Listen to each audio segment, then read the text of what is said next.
Good morning. Here we are out in this beautiful spot on a nice, rather cold, rainy day, but I don't know, there's just something refreshing about it.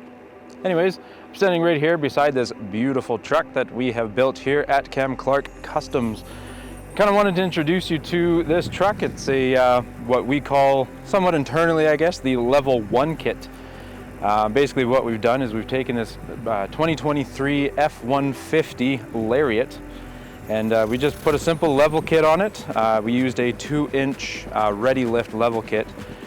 Just brought up the front a little bit, and it just basically evened it out as far as the look goes, got rid of that rake. And particularly we used the ready lift kit because it's a solid piece of metal as opposed to the other guys.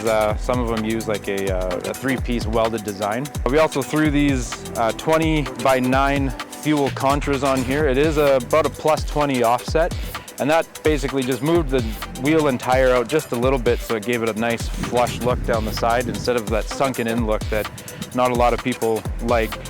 We also threw on these Cooper Discover SST Pro tires, and as you can see, they got us through some mud, and they performed quite well actually. It's mud in all the proper places, I think. So as you can see, everything we do here at Cam Clark Customs is not only cosmetic but also functional. We got this thing nice and muddy, having a little bit of fun here. As mentioned, this is the level 1 kit, which means we've got a couple more levels, and we'll be revealing the level 2 kit here in the next coming week, so stay tuned. Let us know in the comment section below what you think might look good on these trucks. If you have a different tire preference or wheel for that matter, let us know. We might just throw it on and show you guys. Be sure to like and subscribe. Thanks for watching our video, and have a fantastic day.